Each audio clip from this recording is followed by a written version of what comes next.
पिछले वीडियो में मैंने आपको प्रकाश के परावर्तन के बारे में बता दिया था और अवतल दर्पण से किन परिस्थितियों में किस प्रकार के प्रतिबिंब बनते हैं वो मैंने आपको बता दिया था। ठीक है, अब अगला टॉपिक है कि उत्तल दर्पण से प्रतिबिंब कैसे बनता है। आइए इसको डिस्कस करते हैं। ठीक है, तो अवतल दर्पण में आपने देखा कि जैसे जैसे हम वस्तु की स्थिति को बदलते थे प्रतिबिंब की स्थिति भी क्या होती थी, बदल जाती थी। ठीक है, लेकिन यहाँ पे क्या है, उत्तल दर्पण में वस्तु चाहे किसी भी स्थिति में रखी हो उसका प्रतिबिंब सदैव आभासी बनता है। ठीक है, अगर वस्तु अनंत पर रखी हो तो फोकस पे बन जाएगा, और अगर अनंत और ध्रुव के बीच में रखी हो, ठीक है, तो उसका आभासी और छोटा प्रतिबिंब उसके ध्रुव और फोकस के बीच में बनता है। ठीक है, तो आइए अब डिस्कस करते हैं। अब जैसे उत्तल दर्पण मैंने बताया, उत्तल दर्पण क्या होता है, ये एक उत्तल दर्पण हो गया।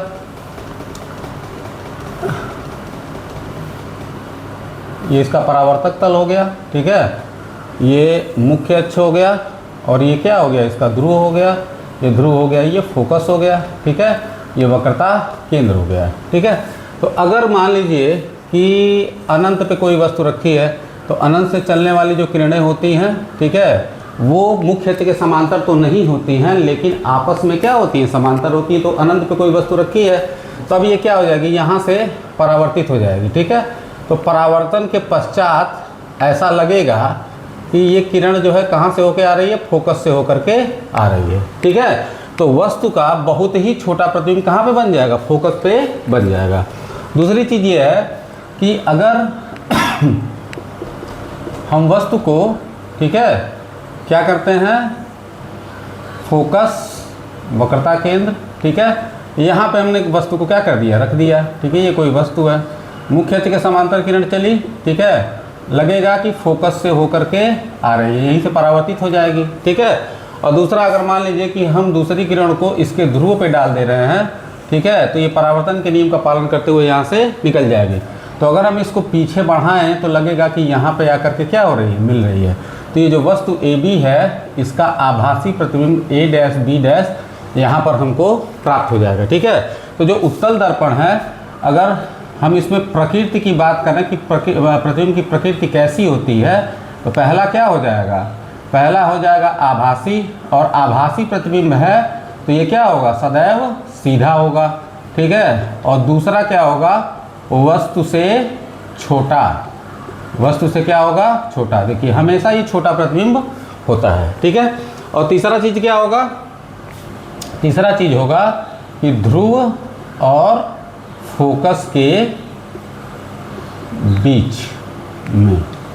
ठीक है, तो अवतल दर्पण में चाहे किसी भी स्थिति में, उत्तल दर्पण में किसी भी स्थिति में वस्तु को रखें, उसका प्रतिबिंब क्या होता है, सदैव आभासी बनता है। अब बात आती है कि उत्तल दर्पण का उपयोग क्या होता है। ठीक है, तो उत्तल दर्पण का उपयोग क्या है, इसका सबसे मुख्य उपयोग है कि जो गाड़ियाँ होती हैं, जो उसमें back side rear view mirror होते हैं, ठीक है, वो सब उत्तल दर्पण के बनाए जाते हैं, क्योंकि इसका जो रेंज ऑफ व्यू होता है वो बहुत ज़्यादा होता है। ठीक है, रेंज ऑफ व्यू क्या होता है, बहुत ज़्यादा होता है, तो काफ़ी दूर की वस्तुओं का प्रतिबिंब ये अपने फोकस और ध्रुव के बीच में बना देता है। तो पीछे से गाड़ी आ रही है ये हमको पता चल जाता है। अब बाकी जहाँ पे कहीं अंधे मोड़ होते हैं, उन अंधे मोड़ों पर भी उत्तल दर्पण का उपयोग एक दुर्घटनाओं को रोकने के लिए किया जाता है।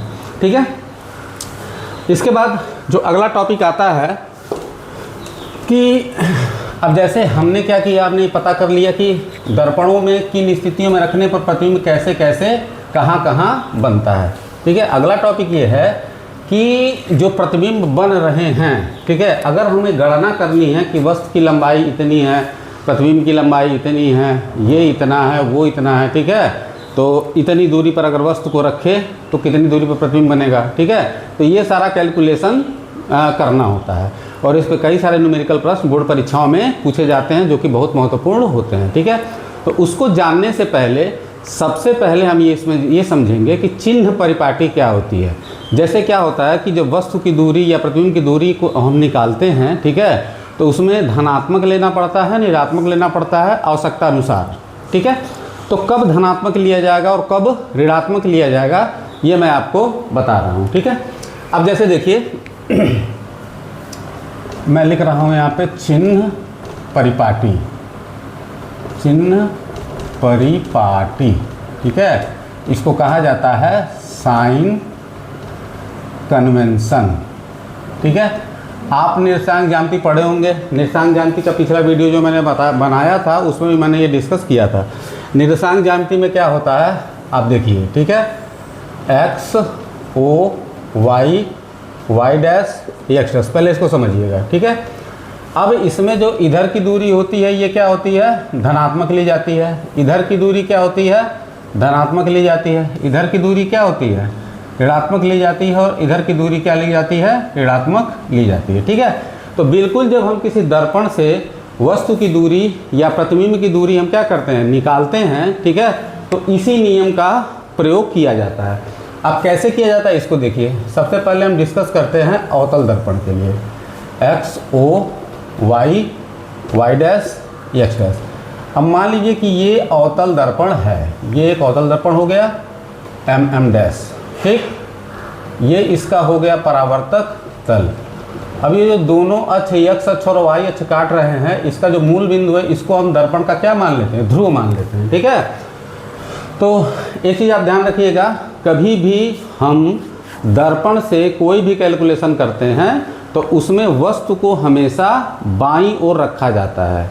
मतलब कि जो किरणें आपतित होती हैं दर्पण के ऊपर वो हमेशा क्या होते हैं, उसके ध्रुव के बाईं तरफ से आपतित होती हैं। ठीक है, तो अब इसमें ये अवतल दर्पण है तो इधर हम कोई भी दूरी नापेंगे। कोई भी दूरी अगर इधर हम क्या कर रहे हैं, मेजर कर रहे हैं, तो ये क्या होगा, अब इधर की दूरी क्या होती है, देखिए मूल बिंदु से हम इधर जाएंगे तो ये क्या होगा, ऋणात्मक। तो इधर की दूरी क्या हो जाएगी, ऋणात्मक हो जाएगी। ठीक है, इधर की दूरी क्या हो जाएगी, ये धनात्मक हो जाएगी। ठीक है, और वस्तु को सीधा रखा जाता है, इस प्रकार रखा जाता है। तो अगर वस्तु को हम रखते हैं तो ये क्या होगा, धनात्मक होगा, क्योंकि इधर की दूरी क्या होती है, धनात्मक ली जाती है। और इधर की दूरी क्या होती है, ऋणात्मक ली जाती है। ठीक है, बात आ रही समझ में। अब जैसे देखिए कि दर्पण से वस्तु की दूरी, ठीक है, इसको हम रिप्रेजेंट करते हैं u से। ठीक है, और प्रतिबिंब की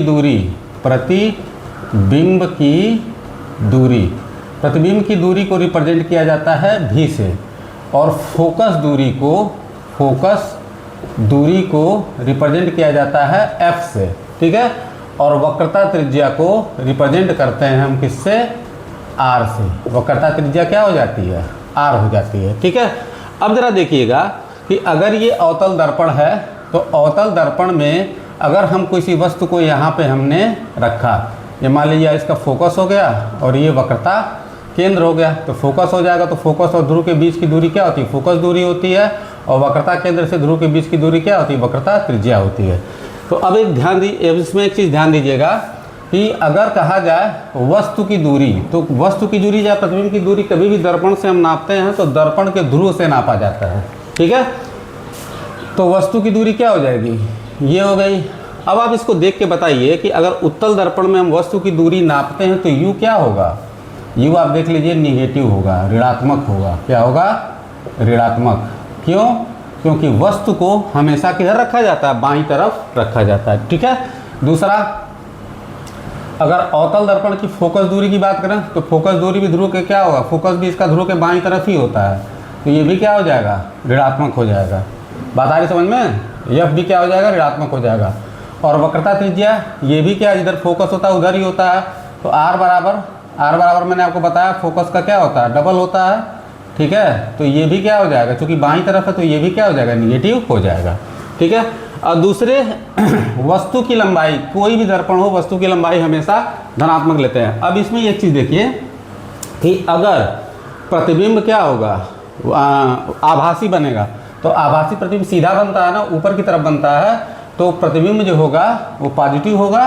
ठीक है, और अगर वास्तविक प्रतिबिंब बनता है तो प्रतिबिंब की लंबाई क्या होगी, निगेटिव हो जाएगी। ठीक है, बात आ गई समझ में। तो ये जो है अवतल दर्पण के लिए चिन्ह परिपाटी हो गई। ठीक है, अब हम डिस्कस करते हैं उत्तल दर्पण के लिए। ठीक है, ये समझ में आ गया होगा आपको, वीडियो पॉज करके इसको नोट कर लीजिएगा। अब इसके बाद हम आते हैं, ये अवतल दर्पण के लिए था, अब आते हैं हम उत्तल दर्पण के लिए। ठीक है, देखिए उत्तल दर्पण, ठीक है, तो उत्तल दर्पण में हमको u, v और f इनका साइन क्या होगा ये पता करना है। ठीक है, तो तो सबसे पहले एक उत्तल दर्पण बना देते हैं। उत्तल दर्पण में क्या होता है, ये आपका परावर्तक तल हो गया, ठीक है, M डैश, ये ध्रुव हो गया, ठीक है, ये क्या हो गया, मुख्य अक्ष हो गया। अब जो है हम यहाँ पे वही एक्स एक्सिस बना देते हैं, ये एक्स एक्सिस मान लिए इसको, ये वाई हो गया। अब इधर की दूरी धनात्मक, इधर की दूरी धनात्मक, इधर की दूरी बाईं तरफ की दूरी क्या होती है, ऋणात्मक होती है। फिर नीचे आएंगे तो ये भी क्या होगा, ऋणात्मक होगा, ठीक है। अब आप जानते हैं कि जो उत्तल दर्पण होता है इसका फोकस इधर होता है, ठीक है। तो फोकस और ध्रुव के बीच की दूरी को फोकस दूरी कहा जाता है। तो आप देख के बता सकते हैं कि उत्तल दर्पण अगर है तो उसका फोकस दूरी क्या होगा, धनात्मक होगा। बात आई समझ में। और अगर इसके हम वक्रता त्रिज्या की बात करें, ठीक है, r बराबर क्या होता है 2f, तो ये भी क्या है, ध्रुव के दाईं तरफ है, तो ये भी क्या हो जाएगा, पॉजिटिव हो जाएगा, ठीक है। तीसरी चीज़ r बराबर क्या हो गया 2f हो गया, तो ये भी पॉजिटिव हो गया, ठीक। और उसके बाद वस्तु को हमेशा क्या होता है, बाईं तरफ रखा जाता है, तो वस्तु क्या होगा, वस्तु की दूरी जो हो जाएगी ये निगेटिव हो जाएगी। और इसमें देखिए भी, अवतल दर्पण में हम भी को ऐसे नहीं बता सकते, ठीक है। वो प्रतिबिंब बनेगा तब हम प्रतिबिंब कहाँ बन रहा है उस हिसाब से हम यू भी का चिन्ह क्या होगा, प्लस होगा कि माइनस होगा, ये डिसाइड करते हैं। लेकिन मैंने आपको बताया अभी पिछले टॉपिक में कि उत्तल दर्पण सदैव एक ही प्रकार का प्रतिबिंब बनाता है। वो प्रतिबिंब क्या होता है, आभासी होता है, ठीक है। और आभासी प्रतिबिंब हमेशा इधर बनेगा, सीधा बनेगा, तो इसमें भी हमेशा पॉजिटिव होता है। मतलब कि दर्पण से प्रतिबिंब की दूरी हमेशा क्या होगी, पॉजिटिव होगी। बात आ रही समझ में। तो ये जो है चिन्ह परिपाटी हो गई उत्तल दर्पण और अवतल दर्पण से वस्तु की दर्पण से वस्तु की दूरी, प्रतिबिंब की दूरी को नापने की, ठीक है। अब हम आते हैं अगले टॉपिक पे, दर्पण सूत्र, ठीक है। दर्पण सूत्र क्या होता है।